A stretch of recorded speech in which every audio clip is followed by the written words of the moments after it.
Aujourd'hui, 30% des recommandations sur Facebook, donc ce que tu vois, et 50% sur Instagram, vient d'une recommandation par l'IA. Des grands modèles de langage sont déjà et vont vraiment transformer tout ça avec demain des conversations automatisées qui ressembleront de plus en plus à des conversations comme avec des humains. Ce qui va faire de plus en plus la différence, c'est la créa.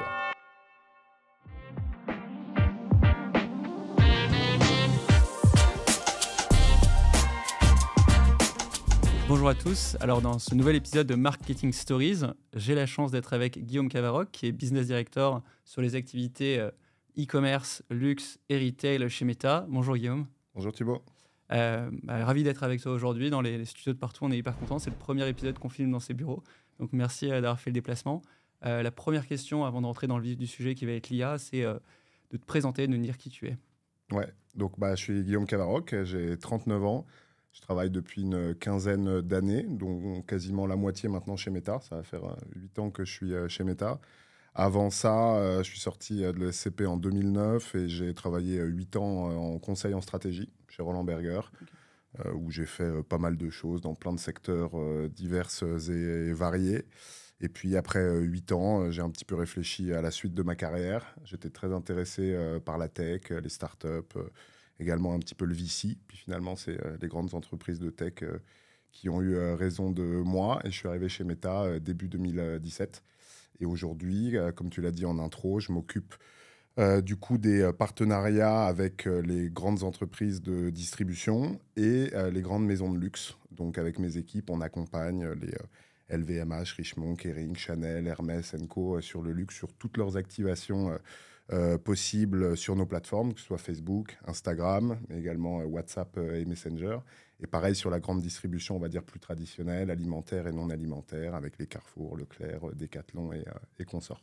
Ah, donc on a typiquement des clients un peu en commun. Là, c'est fou parce que quand on se dit, moi j'ai toujours tendance à dire Facebook plutôt que Meta. Et maintenant, à chaque fois que j'envoie des mails, que je me remets en disant maintenant, en fait, WhatsApp et Insta commencent à représenter une part énorme du business et de l'attractivité du groupe. L'idée, je pense, pendant cet échange, c'est de travailler d'essayer de réfléchir au sujet d'intelligence artificielle parce que ça a beaucoup d'impact pour nos clients en commun, pour les retailers. Ils se posent pas mal de questions. Et dans le paysage de l'intelligence artificielle, je pense que Meta a un rôle énorme puisque vous êtes première plateforme de messagerie avec WhatsApp. Mais ce qui est intéressant, et je pense que Facebook, on a le souvenir du métaverse, mais ce qui est intéressant, et dans les échanges qu'on avait un peu avant, c'était que Meta en fait, travaille sur l'intelligence artificielle depuis des années. Et donc la première question que j'aurais un peu pour rentrer dans le vif du sujet, c'est quoi l'histoire d'amour entre l'IA et Meta depuis ces 10-15 dernières années? Ouais, peut-être juste avant de revenir sur l'IA chez Meta, c'est important de remettre juste un petit peu de contexte sur l'IA globalement. En gros, l'IA, c'est à peu près 70 ans. Pendant très très longtemps, personne n'en a vraiment parlé. C'était réservé à une petite communauté de chercheurs, etc. La première fois que le grand public a un tout petit peu entendu parler d'IA, sans même le savoir, c'était peut-être quand Deep Blue a battu Garry Kasparov pour les fans d'échecs que je suis. Je suis très mauvais, mais je suis fan d'échecs. Donc voilà, ensuite il y a eu une période un peu creuse, et puis c'est revenu sur le devant de la scène, où en tout cas la société s'en est un peu emparée lorsqu'on y a peut-être, je sais plus, 2 ans, ça doit faire 2 ans et quelques maintenant. Il y a eu notamment le lancement de ChatGPT. Là, tout le monde a compris et vu ce que pouvait être une IA, en tout cas sur la partie langage. Nous, chez Meta, ça a 20 ans, ça a été créé en 2004. La première application d'intelligence artificielle chez Meta, c'est 2006. Donc c'était encore au tout début de Meta, il devait y avoir quelques millions d'utilisateurs, mais c'était en fait pour faire fonctionner le fameux fil d'actualité, qui a été un petit peu un des facteurs clés de succès de Meta, en tout cas, de Facebook à l'époque, au début. Donc en 2006, il y a les premières publications en fait, qui sont recommandées ou diffusées via des intelligences artificielles. Je pense que là, c'est souvent une opposition que l'on essaie de faire entre machine learning et IA générative. Je pense que là, ce dont tu parles, c'est plutôt machine learning. Donc, essayer de comprendre comment les gens cherchent, ce que les gens aiment, pour leur proposer les meilleures choses. Et la rupture plus grand public qu'on a vue, qui n'est pas les algorithmes dont tu parles, qui est en fait les algorithmes, on le voyait moins, qui étaient plus marquantes. C'est comme ça arrive bien après. En 2013, il y a Yann Lequin qui rejoint Facebook, donc il y a un peu plus de 10 ans, mais 7 ou 8 ans après les premières applications, on va dire, pour créer, là je reprends ces mots qu'il a dit plusieurs fois, la base, lorsque Mark Zuckerberg l'appelle, il lui dit rejoins-nous. Il travaille lui depuis très longtemps sur ces sujets-là, mais je sens qu'il va y avoir quelque chose à faire et que ça va devenir quelque chose dans le monde du numérique, du digital, des réseaux sociaux. Et donc, il monte d'abord une petite équipe qui s'appelle à l'époque FAIR, Facebook AI Research. Lorsqu'on s'est renommé Meta, le F, on a oublié Facebook, c'est devenu fondamental AI Research. Pas mère. Comment? Pas mère. Pas mère, voilà, mère, on aurait pu, mais en tout cas, on est resté sur FAIR. Il construit cette équipe qui travaille, qui est vraiment une équipe du coup de recherche fondamentale et non pas de recherche appliquée. En 2016-2017, il y a les premières sorties, notamment, alors ça parlera peut-être pas à tout le monde, mais de ce qu'on appelle PyTorch, qui est une bibliothèque logicielle Python open source qui, pour la communauté des développeurs, devient une référence. Et puis, plus récemment, en 2023, il y a notre grand modèle de langage, Llama, qui sort, mais également d'autres modèles fondamentaux, notamment sur le computer vision. Pour faire simple, en fait, l'organisation de l'IA chez nous, il y a deux grands pans de recherche. Le langage d'un côté, donc les LLM, les grands modèles de langage, et le nôtre est Llama et toutes ses déclinaisons. Et de l'autre côté, il y a ce qu'on appelle le computer vision, donc tout ce qui est lié à l'image ou à la vidéo. Il y a des modèles qui existent fondamentaux, comme par exemple Segment Anything, qui est quelque chose qui permet en quelques clics d'identifier n'importe quel objet sur une vidéo ou sur une photo. Donc ça, c'est les deux grands pans de recherche. Et c'est vraiment FAIR qui travaille là-dessus. Il y a des bureaux un petit peu partout dans le monde, mais le bureau parisien est un des plus gros et un des plus importants. Et puis ensuite, on a également aussi des équipes de recherche qu'on va dire appliquées qui en fait prennent les résultats de recherche fondamentale pour les décliner dans des produits sur nos plateformes, et comment par exemple le modèle fondamental Llama peut être utilisé dans WhatsApp, dans Messenger, dans des assistants type Meta AI ou autres sur lesquels on reviendra peut-être. Donc ça, c'est sur l'organisation. Et peut-être la dernière chose aussi qui est un peu, parce qu'il y a quand même certaines spécificités chez Meta sur l'intelligence artificielle, les grands principes qui régissent l'intelligence artificielle chez nous. La première, c'est ce qu'on appelle la multimodalité, c'est-à-dire que les modèles doivent être multimodaux, son, texte, image, vidéo. Ils doivent être intégrés, donc ils doivent pouvoir s'intégrer derrière à des produits, notamment les nôtres chez Meta. Évidemment, ça doit être des modèles et des IA responsables, donc qui respectent l'éthique, les données privées, qui amènent une valeur pour la société. Et le dernier point, qui est peut-être un des plus importants, exactement, enfin en tout cas qui est le plus différenciant peut-être par rapport à d'autres grandes entreprises qui travaillent aussi sur de la recherche fondamentale, c'est celui de l'open source. Donc le fait que notre recherche fondamentale, elle est ouverte, les résultats sont publiés, elle se fait souvent en collaboration avec des partenaires extérieurs, avec de la recherche publique. On travaille par exemple beaucoup chez FAIR à Paris avec l'INRIA en France. Et voilà. Ensuite, la recherche appliquée est spécifique et propriétaire à Meta, mais en tout cas, la recherche fondamentale est open source. Et ça, c'est vraiment un des piliers de Meta, et notamment de Yann Lequin, qui est le responsable scientifique de FAIR dans le monde. Et ça, c'est assez dingue parce que je trouve qu'il y a eu un peu des changements majeurs dans l'histoire de l'IA. Il y a eu les modèles Transformers en 2018, il y a eu Word2Vec, mais il y a eu quand même l'invention du deep learning. Et ce qui est fou, c'est que c'est quand même en partie Yann Lequin qui est responsable de cette innovation. La question que je me posais, c'est quand Yann Lequin fait des recherches sur le deep learning, qui fait toutes ces recherches fondamentales, en soi, il était déjà chez Facebook. Comment ça s'est passé? Et potentiellement, qu'est-ce qu'on a tiré Facebook? Ou alors, est-ce qu'il y a eu des liens avec tout ça? Yann, il est là depuis plus de 10 ans maintenant. Il travaille, je crois, depuis les années 70 ou 80 sur ces modèles. Premier modèle de reconnaissance de chèques, notamment, ou autre. Il a eu également la médaille Turing, qui est un peu le prix Nobel de l'IA. Et depuis qu'il est chez Meta, en effet, il travaille.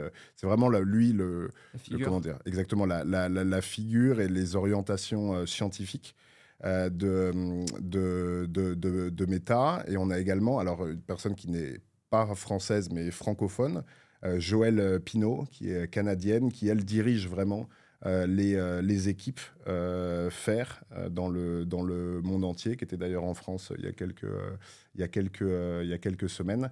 Et donc, oui, toute cette recherche depuis 10 ans, elle est liée. Facebook, en Exactement. images et en interne. Et le but, c'est de regarder un peu la partie, comment ça impacte vos produits, à la fois pour les marketeurs et pour le consommateur. Ouais. Et avant ça, on en a discuté, Yann Lequin est une figure française, et j'ai l'impression que la France a une carte à jouer sur pas mal de sujets d'IA. Et quelle est la relation entre Facebook et la France par rapport à ce sujet d'IA, et comment même Mark Zuckerberg voit la France par rapport à tous ces sujets? Ouais. Bah, en effet, on a la chance, je pense, d'avoir, au-delà de la figure qu'est Yann Lequin, Faire à Paris, qui a plus de 10 ans. Hein. Donc, on a fêté les 10 ans l'année dernière et qui est un des bureaux les plus importants. Et d'ailleurs, dans les grands modèles qu'on a lancés, comme Llama ou autres, une bonne partie des chercheurs venaient du bureau français. Mais on n'a pas envie de s'arrêter là. Et pour nous, c'est aussi important de contribuer de manière un peu plus large à l'écosystème d'intelligence artificielle en France. On a lancé fin d'année dernière, notamment, un incubateur à Station F, en partenariat avec Hugging Face et Scaleway. C'est clairement, enfin, Hugging Face, c'est, je pense, une des plus belles boîtes tech Et françaises au départ. Toujours un peu française, Oui, mais ils sont mais quand même franco-américaine, on va dire, mais en tout cas d'origine. Et sur lesquels vous avez, j'imagine, pas mal de partenariats, parce que vous déployez en open source. Donc Hugging Face, c'est comme le GitHub des modèles, Ouais. des LLM, et donc et du machine learning de manière générale, et on peut déposer nos modèles. Et donc j'imagine que vous avez pas Exactement. mal de collaborations avec. Ouais, avec alors ces ça, boîtes. exactement, ça c'est moins mon domaine Ouais. d'expertise, mais en tout cas sur le marché français, c'était important, voilà, d'afficher Meta, Hugging Face, Scaleway également, provider de cloud français, pour incuber des pépites de l'IA qui peuvent d'ailleurs utiliser certains de nos modèles open source. On les incube sur une période de 6 mois à Station F. La première vague en début d'année dernière, c'était 5 startups françaises. Là, on l'a ouvert à tous les candidats pouvaient être européens. Sur les 5 retenus, il y en a deux françaises. Et ils ont accès à du mentoring chez Meta, également des capacités ou de l'infra chez Scaleway ou autre. Et voilà, le but, c'est vraiment d'accélérer aussi cet écosystème. Ça, c'est plus pour la partie entreprises, petites entreprises qui, on l'espère, deviendront grandes. Et en parallèle, le sujet de l'IA, c'est aussi, comme toute transformation ou révolution un peu sociétale, c'est très important que l'ensemble des Français et l'ensemble de la population puisse petit à petit la comprendre et y accéder. Et donc ça, on a aussi une initiative parallèle avec Simplon, qui est un organisme de formation solidaire, avec qui on s'est engagé à former en 2024 plus de 30 000 Français aux rudiments de l'IA et dans toutes les villes de France. On a demain une session de formation dans les bureaux de Meta pour quelques centaines de personnes, mais on le fait dans pas mal de villes de France via ce partenaire Simplon. Ok, et c'est des personnes qui sont des professionnels qui travaillent typiquement en marketing et qui vont vouloir utiliser l'intelligence artificielle? Non, là, ça va vraiment plus loin. Là, c'est pas dédié au marketing, c'est vraiment les fondamentaux de l'IA. Qu'est-ce que c'est, à quoi ça peut servir, comment faire ses premiers pas avec de l'IA. Donc, ça va au-delà des sujets marketing. Donc la première question, puisque l'idée c'est aussi, je pense que sur ce podcast, on a plusieurs personnes qui travaillent chez les retailers et dans le e-commerce de manière générale, et toi c'est ton secteur. La première question qui se pose, et je pense que beaucoup de gens se posent cette question, c'est la transformation du métier de marketeur dans cet écosystème, avec la transformation que ça représente, que l'IA représente. Est-ce que tu peux nous expliquer, vous, tous les produits que vous développez autour de l'IA et en quoi ça change votre métier et le métier de vos clients qui sont des entreprises autour de nous, quoi? Peut-être juste avant ça, parce que la partie justement marketing et publicitaire, elle est en effet fortement transformée par l'IA, et je reviendrai là-dessus juste après. Mais je pense que c'est important pour replacer aussi l'IA. Là, on a beaucoup parlé de l'IA chez Meta, ce que ça représentait, ce qu'on faisait sur le marché, avec qui on travaillait et tout. Mais il faut aussi un peu comprendre pourquoi est-ce que l'IA est au cœur de Meta et d'absolument tous les produits. Le premier point, le premier sujet, et qui est sûrement presque le plus fondamental pour nos plateformes, c'est celui de la modération. C'est-à-dire qu'aujourd'hui, sans IA, sans modération par l'IA, il faut bien comprendre que chaque jour, ce sont des dizaines de milliards de contenus qui qui sont postés sur nos plateformes. On a 4 milliards d'utilisateurs sur Facebook, Instagram, WhatsApp dans le monde, dont 3 milliards qui se connectent tous les jours et qui peuvent poster pour certains beaucoup de contenu, photos, vidéos ou autres. Et donc ça, évidemment que le premier objectif, nous, sur nos plateformes, c'est que ce soit des plateformes sûres. Bien sûr. Et Ok. donc, pour ça, pour modérer ce contenu, avant même qu'il soit téléchargé ou déposé sur nos plateformes, il faut qu'il soit revu. Et la première revue, elle se fait par une IA. Aujourd'hui, on est capable de détecter, par exemple, c'est un rapport qu'on publie tous les trimestres, plus de 99% des contenus violents, terroristes ou autres sont automatiquement détectés par l'IA avant même qu'ils apparaissent sur nos plateformes. Ça permet aussi de détecter les faux comptes parce que très souvent, les fausses informations ou autres, elles viennent de faux comptes. Et donc ça, on a des modèles qui permettent de détecter dès la création d'un nouveau compte que c'est un faux compte. Donc on ne le laisse pas rentrer sur nos plateformes. Et donc, bien sûr qu'il y a une petite partie des contenus qui parfois passent à travers les mailles du filet. Et derrière, on a plus de 40 000 personnes qui travaillent là de manière plus manuelle à revoir les quelques contenus qui peuvent être signalés et qui n'ont rien à faire sur nos plateformes. Mais tu vois, déjà, aujourd'hui, sans IA, pas de capacité de modération à l'échelle de Meta et donc très important. Le deuxième point, c'est celui de la recommandation. C'est-à-dire qu'est-ce qu'on voit sur nos plateformes. Au tout début de Meta, si je voyais quelque chose, c'était très certainement parce qu'on est connecté sur Facebook, t'es ami, ou alors je suis la page de Leroy Merlin parce que je suis bricoleur, donc je vois un post de Leroy Merlin. Il y avait forcément quelque part une sorte de connexion. Aujourd'hui, 30% des recommandations sur Facebook, donc ce que tu vois, et 50% sur Instagram, vient d'une recommandation par l'IA. C'est-à-dire l'IA a détecté un intérêt pour quelque chose, même si je ne suis pas lié à toi, pas lié à ce créateur de contenu, pas lié à cette personnalité, pas lié à cette marque. C'est quoi les signaux qui vont être opérés? Est-ce que je passe une seule, par exemple, si je veux, par exemple, inconsciemment, je veux partir en Égypte, je passe 3 secondes de plus sur une publication qui parle d'Égypte, ben, c'est ça que tu vas utiliser. C'est l'ensemble des signaux, exactement, les contenus qui sont vus, visionnés, le temps de vue d'une vidéo, les likes, les commentaires, tout l'écosystème propre à Meta qui permet de définir que même sans connexion directe ou autre, un contenu pourrait intéresser telle personne. Le troisième point aussi, avant d'arriver peut-être sur la partie vraiment publicitaire et marketing, c'est qu'évidemment que les plateformes de messagerie, tu les as citées en introduction, Messenger et WhatsApp, sont utilisées par des milliards de personnes dans le monde. Historiquement, pour avoir des conversations de toi à moi, entre amis, entre familles, entre collègues et autres.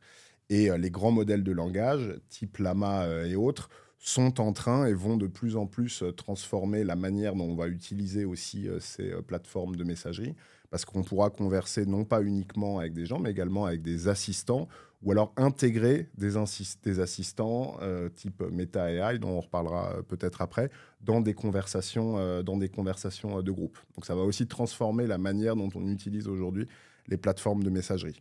Et le dernier point, c'est que l'IA, c'est aussi un petit peu toute la technologie sous-jacente de ce qu'on appelle la réalité mixte, réalité virtuelle, réalité augmentée, sur lesquelles on travaille aussi beaucoup avec les casques MetaQuest, les Ray-Ban Stories, nos lunettes connectées et autres. Et bien sûr qu'ensuite, c'est un point évidemment fondamental parce qu'aujourd'hui, le modèle économique de Meta, ça reste encore à plus de 95% le modèle publicitaire. 95% de notre chiffre d'affaires vient de la publicité sur nos plateformes. Et donc, bien évidemment que sur l'aspect publicitaire et marketing, l'IA est en train de transformer la manière de faire du marketing sur nos plateformes. J'avais aussi un autre aspect avant de parler de la publicité qui me parle quand, en gros, vous appuyez quand même énormément sur des créateurs de contenu, c'est-à-dire des gens qui vont publier, ça peut être de l'UGC, des gens comme toi et moi, ou des gens qui ont peut-être plus de followers, plus de visibilité. La question que je me posais, et je vois ça sur LinkedIn où ils commencent à vouloir écrire des posts ou écrire des textes, comment vous vous positionnez par rapport à quelqu'un qui veut retoucher ses photos, qui veut écrire des textes par rapport à l'IA? Est-ce que vous intégrez des fonctionnalités qui permettent par IA de travailler ces contenus pour avoir des contenus plus qualitatifs, potentiellement des contenus qui sont transformés par IA pour faire des deepfakes, des choses comme ça? Est-ce que vous repérez quand quelque chose est posté et qui intègre l'IA? Comment, en gros, plus fondamentalement, comment l'IA transforme les contenus que vous hébergez. Et Ouais. quelle est votre position par rapport à ça? Alors, en effet, là-dessus, il y a deux sujets. Il y a qu'est-ce qu'aujourd'hui l'IA générative permet d'un point de vue marketing en termes de création ou d'adaptation de contenu. Et il y a ensuite quelle est la responsabilité des plateformes, Meta, mais Ouais. toutes plateformes numériques, par rapport à des contenus qui ont pu être générés ou en tout cas adaptés, modifiés par intelligence artificielle. Aujourd'hui, et c'est un travail qui dépasse Meta, c'est vraiment un travail de l'industrie. Et donc, Meta travaille avec toutes les autres entreprises privées du secteur, avec, avec les différents régulateurs, avec la recherche publique, etc., pour trouver un moyen, en fait, de chaque contenu créé ou modifié par de l'IA, comment dire, labelliser, donc ce qu'on appelle en anglais le Ok. watermarker de manière invisible, pour que si ce contenu est publié sur n'importe quelle plateforme, les plateformes Meta ou autres, ils puissent être reconnus comme générés ou Ouais. assistés Mais by j'ai vu. AI et donc avoir un truc automatique. Lorsque ça vient de nos outils propriétaires, ça, nous, on le fait absolument automatiquement. On a généré via un outil d'IA générative un contenu qu'on poste Sur Instagram, derrière. c'est Exactement. marqué. C'est marqué, exactement. Voilà. Le sujet aujourd'hui au niveau de l'industrie, c'est de se dire si on utilise un outil tiers et qu'on le poste sur une plateforme tierce, comment le lien se fait entre ces deux plateformes via un watermarking Et la vraie technologique. question aussi que je me pose, c'est il y a des gens qui postent, je sais pas, des super maisons qui sont designées avec des architectures incroyables et sur Instagram et finalement en fait c'est complètement inventé et c'est potentiellement à marquer comme cette maison n'existe pas, elle ne peut pas être achetée. Et il y a l'autre côté, c'est cette maison a des poubelles devant et je veux l'effacer, ou ce t-shirt ou cette, je sais pas, il y a une prise qui dépasse dans ton appartement que tu loues. Et dans ce cas-là, quand tu le postes, c'est juste une petite adaptation.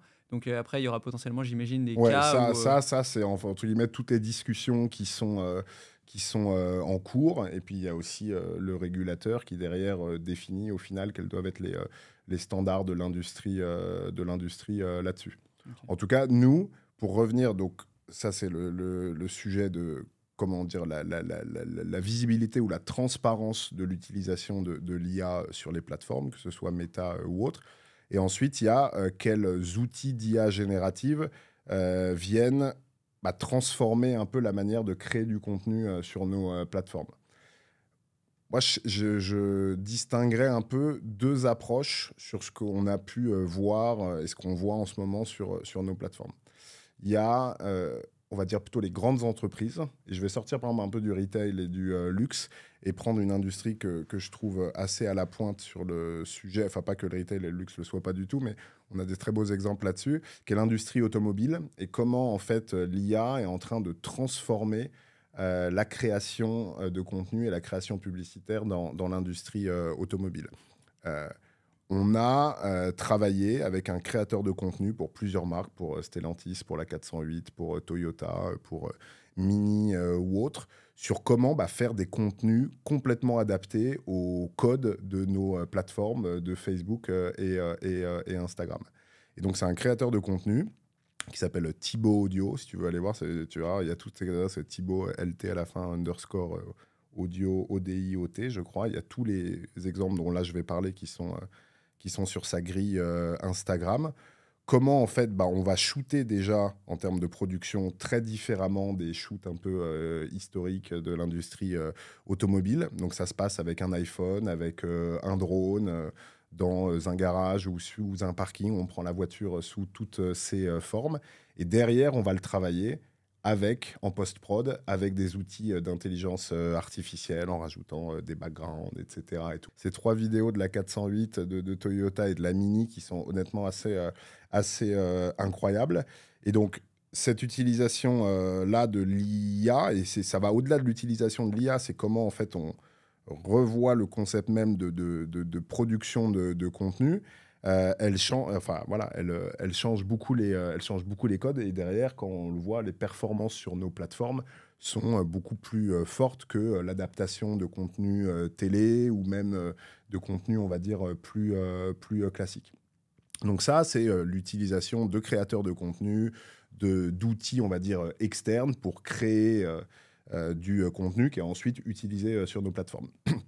Et ensuite, nous, on a développé des outils natifs qui s'adressent pour l'instant plus à des, on va dire, à des plus petites entreprises qui permettent de faire plein de choses, de par exemple recroper ou resizer j'ai que des photos 16 neuvième, je veux les passer en 9 16e pour pouvoir faire du mobile. Je suis dans le e-commerce, j'ai un catalogue produit shoot sur un fond blanc. J'ai envie de mettre un petit peu de couleur ou de contexte derrière. Je tape un prompt et automatiquement, ça va amener un fond d'écran sur tout mon catalogue produit. Ou alors, par exemple, des variations de texte. Quand on poste, quand on fait une publicité sur Meta, évidemment que l'aspect graphique et visuel est très important, mais notamment sur le fil d'actualité, il y a toujours un texte au-dessus. Là, on peut passer des heures carrées à se dire, est-ce qu'il vaut mieux dire pour le Black Friday, venez tout à moins 40%, ou alors, je ne sais pas à quelle déclinaison. Là, on tape à un prompt, on lui demande de nous décliner automatiquement 15 versions, et on a 15 versions différentes que derrière, on va rentrer dans l'outil, et elles vont toutes être utilisées. Peut-être que toi, tu verras la version 2 du prompt, moi, la version 4, parce que je suis un peu plus appétent aux promos, donc le texte avec moins 40% au début, il va plus me parler, et toi, tu es plus dans l'expérientiel, et donc c'est plus le texte 2 qui va te parler. Donc ça, c'est un peu les trois grandes briques. Fond d'écran sur des catalogues produits, resizing d'images à des formats bien mobiles et variation de texte. Ça, c'est natif directement dans la plateforme, dans l'Ads Manager, où les entreprises ou les agences vont directement créer leur campagne.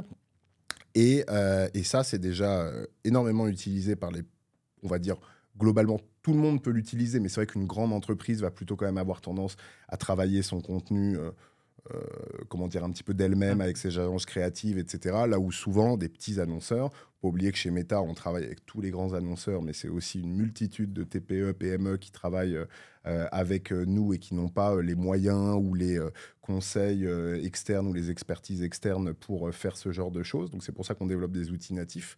Et ça, typiquement, il y a déjà 1 million d'annonceurs dans le monde qui ont utilisé cette fonctionnalité native. Et le mois dernier, c'était 15 millions de pubs qui sont partis en ayant utilisé à minima une de ces trois briques que je viens de mentionner. Et peut-être le dernier point sur l'aspect intelligence artificielle générative, on s'appuie de plus en plus sur des partenaires, enfin en tout cas des entreprises françaises qui travaillent sur ces sujets. Alors je ne vais pas tous les citer, il y en a pas mal ou autres, mais on travaille beaucoup, enfin nos annonceurs travaillent de plus en plus avec ces entreprises pour justement créer, adapter du contenu, raccourcir des vidéos trop longues, faire des vidéos classiques, les transformer en Reels avec tout le langage Reels qui va avec le son, le rythme, les sous-titres, etc. Donc là, on travaille avec des boîtes comme Aive, Photoroom, Pimento, Mojo et autres. Donc ça, c'est externe, entre guillemets, c'est l'annonceur ou l'agence ou autre qui va travailler avec eux, mais pour créer du contenu. Le vrai sujet, et après, je reviendrai peut-être sur comment les algorithmes publicitaires travaillent, on va dire, directement sur nos campagnes, mais en fait, comme on voit qu'il y a quand même de plus en plus de choses qui sont automatisées, le targeting, aujourd'hui, il y a de moins en moins de targeting. Si je tire un petit peu le trait, qu'est-ce que tu entends par moins en moins de targeting? je vais tout ça juste avant d'en venir là-dessus pour dire que ce qui va faire le plus en plus la différence, c'est la créa. Okay. La diversité créative, le fait d'avoir beaucoup d'assets différents pour être sûr que moi qui suis un fan de Reels, je vois un Reels et toi qui es plus encore appétant sur du statique bien explicite avec mon prix, etc. et tout, que chaque utilisateur trouve la créa qui lui parle le plus et qu'elle soit bien sûr évidemment attractive. Donc cette idée de diversification créative et de qualité créative, on a fait beaucoup d'études qui montrent qu'aujourd'hui, plus de 50% de l'impact d'une publicité, c'est la créa. On l'a toujours dit dans le monde de la pub, créa is king, etc. Mais ça l'est encore plus parce que tout le reste est de plus en plus automatisé, donc on va dire moins différenciant. Il y a encore 5 ou 10 ans, je pouvais faire la différence en faisant du micro-targeting, en faisant de l'A/B testing pour trouver que les personnes de telle tranche d'âge, de tel genre, avec tel centre d'intérêt fonctionnaient mieux que d'autres. Aujourd'hui, si je te tire le trait, on me dit on va cibler France, hommes-femmes, 18+. Et c'est l'algorithme qui va aller trouver quelles sont les personnes les plus appétentes à mes produits. Mais c'est-à-dire que toutes les agences qui accompagnent les annonceurs, est-ce que... enfin, tu vois, toutes ces agences elles avaient l'habitude de changer les curseurs, d'avoir toutes leurs petites tambouilles pour targeter les bonnes audiences. Ce que tu dis, c'est que leur travail, il va être moins de bouger les curseurs, mais plus de travailler sur la proposition de valeur et potentiellement la créa. Et donc, c'est des changements pour ces boîtes-là. Comment tu vois le truc? Est-ce qu'il y a beaucoup de métiers qui vont devoir changer et que tous ces... Ouais, c'est ça. Ouais, bah, les métiers, que ce soit côté annonceur, côté agence média, côté agence média, agence créa, ils sont déjà en train de changer et de se transformer.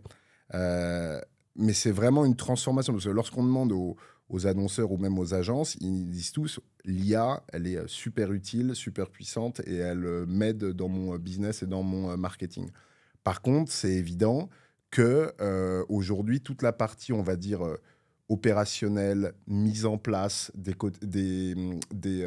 campagnes, A/B testing, des différentes audiences, des différents placements, Facebook, Instagram et tout, c'est de plus en plus automatisé. Donc, qu'est-ce que ça veut dire? Et c'est honnêtement pas là où il y avait la plus forte valeur ajoutée non plus. C'était beaucoup de travail, assez chronophage. En plus, lorsque c'était fait de manière manuelle, bah, il y a des risques d'erreur ou autres manuels. Et donc, en fait, ça va libérer du temps, et ça en libère déjà du temps pour travailler deux choses.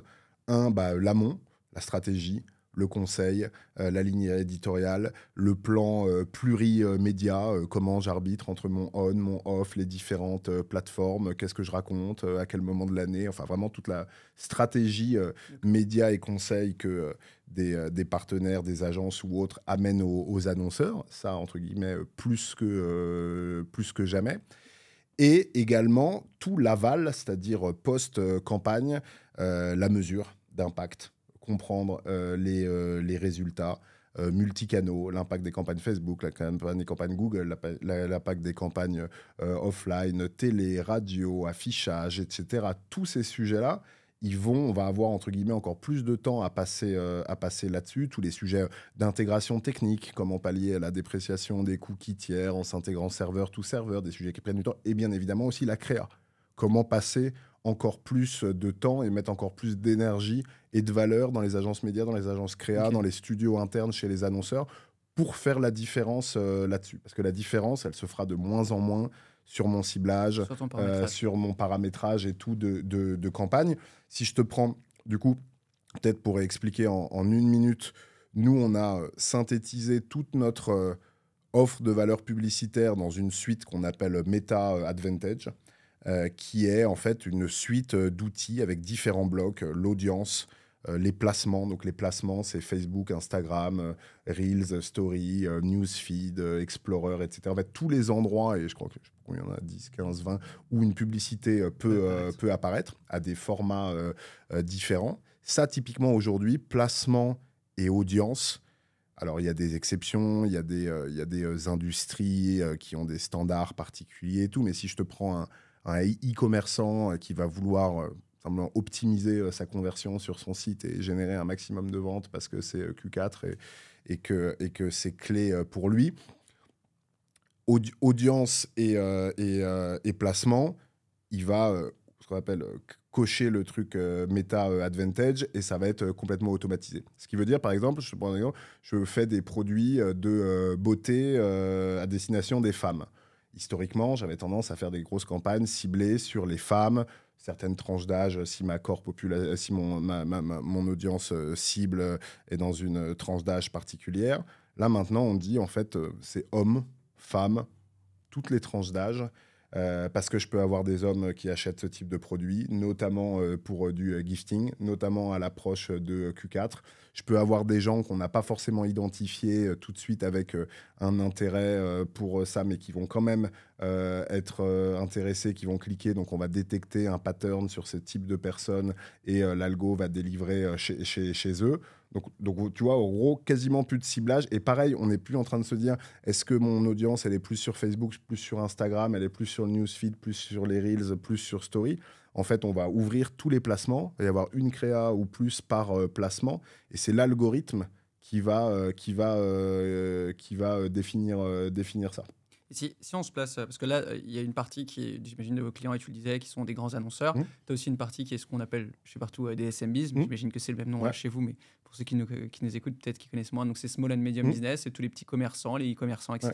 Est-ce que ce que tu es en train de dire, c'est qu'il y a une partie de ces e-commerçants et de ces commerçants qui potentiellement étaient effrayés par la complexité de la manière de paramétrer une ads, que l'IA va permettre de tout simplifier, et que même le cordonnier du coin qui, en fait, a l'habitude de faire sa pub en 4x3 et de ne pas faire confiance à au digital parce que c'est trop compliqué, il va moins passer par une petite agence, mais faire ces choses par lui-même.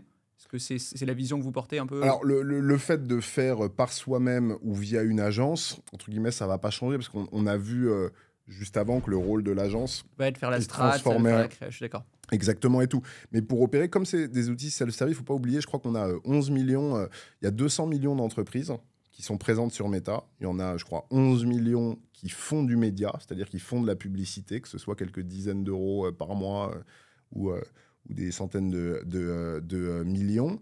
Mais il n'y en a qu'une infime frange qui sont directement supportés par des équipes chez Meta. Moi, aujourd'hui, dans le luxe et dans la grande distribution, tu dis, on accompagne aussi certaines SMBs, mais les 11 millions d'annonceurs dans le monde ne sont pas directement suivis. Donc, de toute façon, la volonté de faire des outils self-service, simplifiés et plus efficaces, elle existe depuis toujours. Mais c'est vrai qu'au bout d'un moment, plus les outils sont efficaces, plus parfois ça induit de la complexité. Là, le but, c'est qu'ils soient plus efficaces et qu'avec l'automatisation permise par l'IA, ils soient aussi plus simples.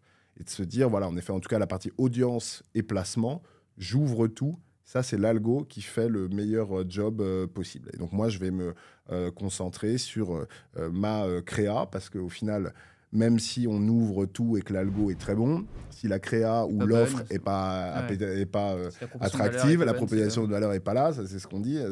Ça, entre guillemets, on ne peut rien faire. Le marketing, de toute façon, ou la com ne peut rien faire. Et on va se concentrer sur d'autres choses, sur l'aval, sur la compréhension de l'impact, la mesure omnicanal, par exemple, qui est un des gros sujets aujourd'hui et qui le sera encore plus l'année prochaine, c'est de comprendre comment la publicité digitale impacte les ventes en magasin via l'utilisation des données transactionnelles physiques et autres. Donc voilà, ça transforme plus. Mais donc cet outil-là, Meta Advantage, on a fait la version la plus poussée de cette automatisation. C'est ce qu'on appelle ASC, s'il y en a certains qui sont vraiment du marketing sur nos plateformes au quotidien, ce qu'on appelle Advantage Shopping Plus. C'est vraiment des campagnes de performance qui utilisent le plus toutes ces briques d'automatisation. Donc, on retrouve dans guillemets où on va ouvrir toute l'audience, ouvrir tous les placements, on va injecter un maximum d'assets créatifs, jusqu'à 150 pour une campagne, de la vidéo, du statique, le flux produit, du contenu, par exemple, avec des créateurs versus du contenu purement de marque, etc. Et derrière, c'est l'algorithme. Plus il en a, entre guillemets, plus il va pouvoir... Il y a peut-être certains contenus qui ne seront pas ou très peu diffusés, et puis d'autres sur un Reels qui va cartonner, sur lequel on va dépenser 70% du budget, parce que voilà, c'est comme ça. Et on a même, donc ça, c'est pas par défaut, mais si certains le choisissent, on peut faire de l'optimisation créative, c'est-à-dire là, on laisse l'algorithme potentiellement toucher un petit peu la créa, retravailler, par exemple, la luminosité, resizer certaines vidéos. Tout ça, c'est interne, c'est des outils que vous avez... Enfin, là, vous utilisez... Ouais, là, tu es dans Ads Manager, tu es dans ta console, tu paramètres que tu sois... Ouais, exactement. Que tu sois agence, annonceur ou autre, c'est dans tes paramétrages. Et est-ce que je veux laisser l'algorithme me faire mon optimisation créative? Oui, non. Et voilà. Et ça, en moyenne, ces types de campagnes, donc ce qu'on appelle très automatisées, ASC, Advantage Shopping Plus, en moyenne, elles ont 32% de performance en plus. Je vais te demander les pourcentages de performance. Exactement, versus, tu te doutes bien que elles ont 32% de ROAS, donc de retour sur investissement, par rapport à des campagnes classiques. Et chez certains annonceurs, on voit même des résultats plus importants. On a certains cas publics que je peux citer, mais on a vu du moins 46% de CPA, donc le coût par action, moins 46% chez Air France, moins 27 chez Decathlon, moins 25 chez La Redoute. Donc, on fait aussi en permanence aussi du test. C'est pas parce que, tu vois, les annonceurs et les agences, et c'est normal, lorsqu'on lance des nouveaux produits comme ça se teste, demande à tester. Donc on a fait là maintenant, le lancement est passé et tout le monde a compris qu'en termes de performance, c'était ce qu'il y avait aujourd'hui le plus performant. Mais on a passé beaucoup de temps à faire de l'A/B testing, campagne classique versus campagne donc vous avez plein de use automatisée. cases où À c'est, quel niveau exactement d'automatisation je vais. Et voilà, oui, les résultats, c'est assez impressionnant. Moi, il y a un autre sujet qui me semble assez important, et je pense que chez Partout, c'est un sujet qui nous passionne un peu, c'est tout ce qui est conversationnel. Tu l'as évoqué, et je pense que si on regarde aujourd'hui WhatsApp, Facebook Messenger, Instagram Message, etc., c'est potentiellement les messageries les plus utilisés au monde. Et même aujourd'hui, si je me dis Facebook, enfin, Meta est plus une boîte de messagerie maintenant presque que réseaux sociaux, quand je me dis le futur, c'est en fait que vous allez gérer les interactions entre tous les humains et potentiellement une partie des humains et des entreprises aussi. Et tu as évoqué les agents. Et je pense que je voulais avoir ton point de vue un peu global sur à la fois les agents d'intelligence artificielle. Et un truc que tu as évoqué qui m'a interloqué, c'est d'avoir quelqu'un, personne in the room en plus, dans une conversation qui écoute et qui discute et qui apporte des informations. Et de l'autre côté, la partie plus entreprise. Peut-être commencer par la partie entreprise, me dire comment tu vois les use cases, comment tu vois les choses se développer chez Meta sur le conversationnel de manière globale. Ouais. Alors si on démarre par la partie entreprise, on est vraiment à un pivot là. En fait, il y a eu beaucoup d'attentes ces dernières années avec les premiers chatbots. Je sais pas, moi, je suis arrivé chez Meta il y a 8 ans, il y avait déjà des chatbots et tout, mais la vérité, c'est que c'était globalement assez déceptif. Des arbres de décision. C'était des arbres de décision, et puis c'était très rare d'arriver au bout de ce qu'on cherchait sur un chatbot. Et évidemment que l'arrivée des grands modèles de langage, et quand on voit la vitesse et le côté exponentiel de leur capacité et de leur puissance, sont déjà et vont vraiment transformer tout ça avec demain des conversations automatisées qui ressembleront de plus en plus à des conversations comme avec des humains. Et donc ça, pour le business, entre guillemets, B2C, c'est-à-dire les entreprises, converser avec des entreprises sur des plateformes de messagerie, dont WhatsApp, mais également Instagram Direct et Messenger, on voit que ça se développe très, très fortement. En France, en Europe et encore plus en Asie, en Amérique latine. Aujourd'hui, je crois qu'il y a 600 millions de personnes qui, chaque semaine, interagissent avec des entreprises sur nos plateformes, que ce soit Facebook, que ce soit Messenger, Instagram Direct ou WhatsApp. Donc ça, il y a beaucoup de fonctionnalités qui se développent aussi pour faire du social commerce, du conversational commerce, etc. Encore une fois, en France et en Europe, c'est moins développé parce qu'il y a des usages qui ne sont pas les mêmes, il y a des régulations qui ne sont pas les mêmes non plus. Mais si on regarde par exemple ce qui se passe en Inde aujourd'hui, on peut acheter ses tickets de métro à New Delhi pour la RATP de New Delhi directement sur WhatsApp. On peut y commander son Uber et on peut faire ses courses chez des marchands directement avec WhatsApp Pay, comme sur un site ou une app e-commerce. C'est vrai parce que pour la petite histoire, donc partout on s'est développé en Inde à un moment, et je me rappelle que l'idée de développer une IA et d'intégrer WhatsApp, etc. C'est on a des clients indiens et on a Lucas qui est dans nos équipes qui est parti en Inde et qui a vu sur le tuk-tuk un QR code WhatsApp. Et il a dit, mais en fait, là-bas, tout le monde utilise les messageries instantanées. Et il pouvait payer son tuk-tuk avec un QR code sur WhatsApp. Tout était intégré. Et ensuite, on a commencé à suivre pas mal, notamment le fait de faire ses courses sur WhatsApp. Il y a pas mal, je crois que c'est peut-être au Brésil ou peut-être en Inde, où il y a commencé à avoir plein d'acteurs qui intègrent tout ça. Et c'est à partir de ce moment-là où, en regardant dans tous ces pays émergents, c'est là où c'est le plus développé. Globalement, la région EPAC et en particulier l'Inde, l'Amérique du Sud et notamment le Brésil. Mais ce que j'ai envie de dire, c'est que nous, on voit plein de choses se développer, même sans aller aussi loin que ce qui se fait dans certains autres pays. C'est pas parce que, par exemple, le paiement natif n'est pas disponible dans WhatsApp. Que la conversation, c'est déjà la conversation, dans le secteur du tourisme, dans le retail, dans le luxe ou autre, a une énorme valeur. Et si derrière la transaction doit se terminer via un lien de paiement ou via une redirection sur le site ou l'app, c'est une petite friction, mais enfin, il y a déjà tellement qui a été fait via la conversation ou autre que c'est une valeur énorme pour les entreprises. Et quand on parle avec des retailers, quand tu parles de WhatsApp, parce qu'aujourd'hui en France, j'ai l'impression qu'on est plutôt outbound, c'est-à-dire on est plutôt à aller envoyer des SMS, des choses comme ça.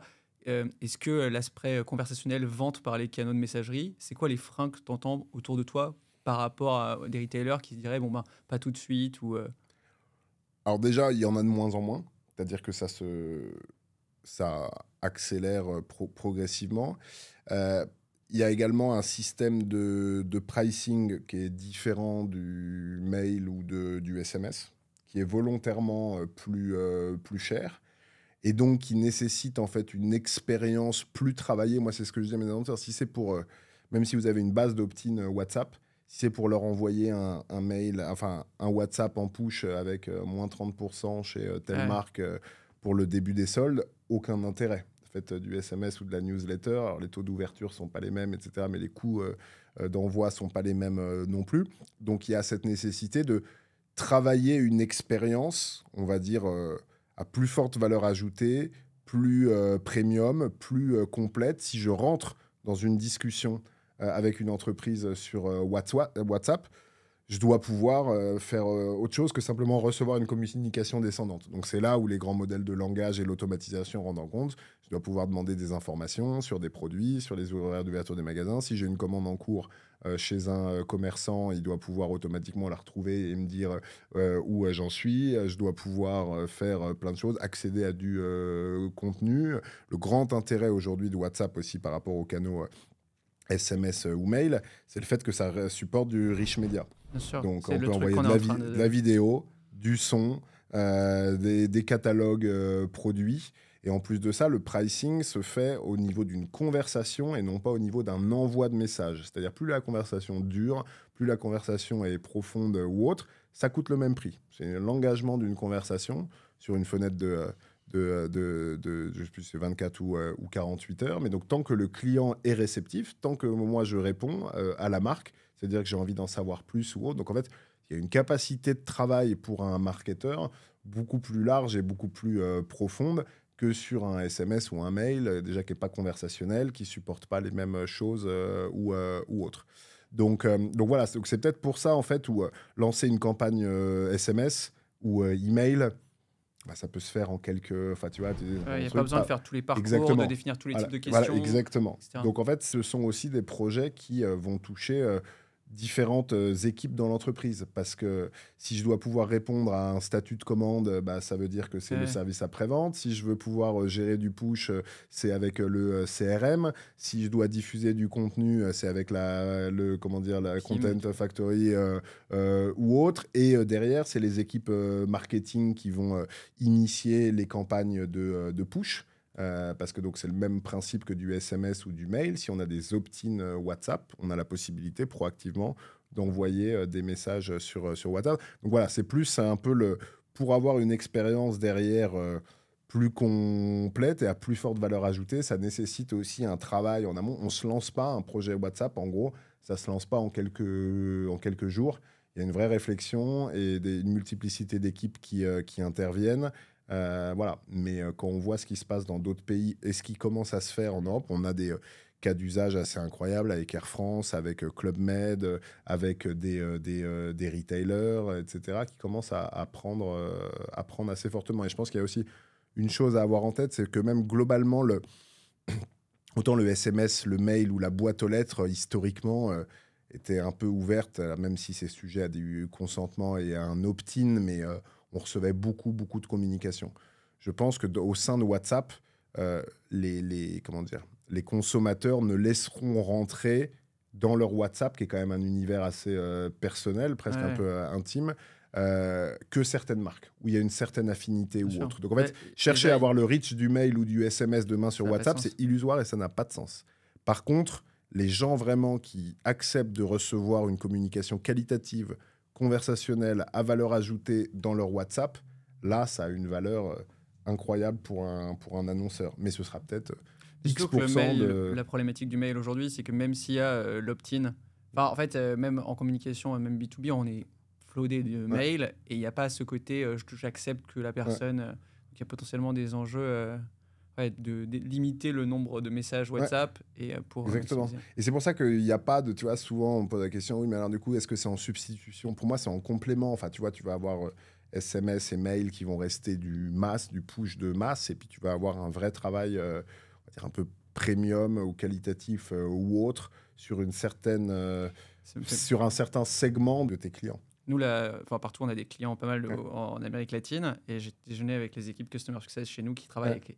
Et les gars, ils leur envoient un mail avec voici le PowerPoint de la présentation. Il fait non, envoie-le-moi sur WhatsApp. Donc, même pour s'envoyer des documents, ils passent leur temps à échanger avec leurs clients sur WhatsApp. Et je me dis, comme. En fait, c'est un peu le Slack, mais externalisé. Il y a presque une relation professionnelle qui s'est créée. Et donc, c'est assez intéressant de voir tout ça. Et côté perso. Alors, côté perso, on a lancé en 2023 qu'on appelle des assistants, donc ce qui s'appelle Meta AI, qu'on a lancé, qui a aujourd'hui plus de 400 millions d'utilisateurs. Qui est disponible sur les 4 de nos plateformes, donc sur Instagram direct, WhatsApp, Messenger et dans la barre de recherche Facebook. C'est un agent qui a plusieurs fonctionnalités. On peut l'utiliser directement en lui parlant, donc en lui parlant directement à Meta AI. Alors peut-être petit disclaimer, aujourd'hui on l'a lancé aux États-Unis et c'est en roll-out dans pas mal de pays dans le monde. Ça n'a pas été lancé au niveau européen pour le moment. Donc, les pays européens n'ont pas accès pour l'instant à Meta AI. Donc, 400 millions d'utilisateurs, c'est hors Europe. Et donc, ça, on peut directement interroger Meta AI et lui poser une question comme on poserait un LLM classique. On peut l'intégrer à des conversations. Je suis dans une conversation de groupe. On part à Barcelone ce week-end. On ne connaît pas le coin. On veut savoir... par rapport à notre adresse où on reste, quels sont les meilleurs restos autour. On fait @meta.ai, c'est quoi le meilleur resto avec un bon rapport qualité-prix autour. Il va nous le trouver. Donc, on intègre Meta AI au sein d'une conversation consumer to consumer. Et là, ce qui a été annoncé par Mark Zuckerberg à Connect, c'est encore des nouvelles fonctionnalités là-dessus. Bon, déjà, le vocal, on ne sera plus obligé de taper, on peut directement... faire une commande vocale et Meta AI nous répond également en vocal. Avoir une capacité de reconnaissance, c'est-à-dire que j'envoie une photo à Meta AI, capacité de reconnaissance de la photo et d'explication de ce qu'il y a sur la photo. Donc tu fais t'es fan de fleurs ou de plantes, tu fais ta rando, tu vois une fleur que tu connais pas, tu mets tu photographies la fleur. Qui existent pour ça. Exactement. Il n'y a pas non plus forcément à chaque fois de réinvention. C'était le I de mes 4 principes en intro d'intégration, donc intégration dans les produits. Parce que oui, après, il y a le sujet il y a toujours une app qui fait, à part que quand ça... Voilà. Quand tu as trop d'apps. Exactement. Donc, tu as ça où tu prends un plat et tu dis, bah là, comment je fais ce plat? Et puis, il va te trouver la recette. Et la capacité également d'éditer. Donc, je prends une photo de toi, je lui envoie, puis je lui demande de te mettre une casquette et des lunettes de soleil. Mais voilà. Question que je me pose en t'écoutant, est-ce que je pense qu'il y a un sujet fondamental dans... comment les gens cherchent des informations sur Internet et ce que tu évoques me fait penser à des boîtes comme Copilot de Microsoft, mais aussi ChatGPT, SearchGPT, Google, etc. Et je me pose même la question, je me dis quand j'écoute, est-ce que ce Meta AI, à un moment, tu peux dire que c'est un moteur de recherche qui est ton compagnon du quotidien, potentiellement sur WhatsApp, à qui tu poses tes questions et dans ce cas-là, j'ai l'impression que la frontière entre tous les business models que sont le business du moteur de recherche, celui d'assistant B2B qui est Copilot et interface de messagerie qui est vous. Tout le monde arrive un peu à ce cœur qui est l'agent du quotidien. Quoi. L'objectif, c'est de donner accès à ça, donc au meilleur, en tout cas, à nos outils les plus avancés. Meta AI, c'est basé sur Llama 3.2, qui est notre dernier grand modèle de langage. Donc, c'est une technologie de pointe, accès gratuitement à tout le monde. Et ensuite, il y aura aussi la possibilité d'utiliser Meta AI pour des entreprises, pour derrière décliner des modèles, des chatbots sur des plateformes de messagerie. Ensuite, qu'est-ce qui, au final, dans 3-5 ans, va... Ça rabat les cartes un peu, quoi. Ouais.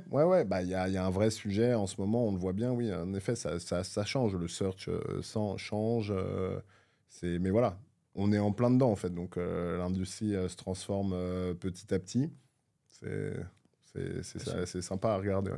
Ouais. Pour finir, la question d'ouverture, c'est si des gens nous écoutent et sont marketeurs, travaillent dans une boîte marketing digital, c'est quoi un peu les quelques conseils que tu leur donnerais pour essayer de prendre les bons paris, de se former sur les bons sujets et en même temps de changer, d'apprendre des nouvelles choses. Qu'est-ce qu'il sur quoi ils doivent se focaliser?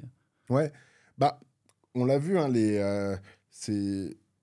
Après, ça dépend des personnes. Tout changement, il y a des gens que ça excite, que ça dynamise, et puis il y a certaines personnes qui voient ça Ça paralyse un peu. voilà, que ça paralyse un peu plus. Moi, le, on le voit déjà. En plus, c'est pas quelque chose qui arrive. On est déjà en plein dedans sur la transformation, en effet, des métiers.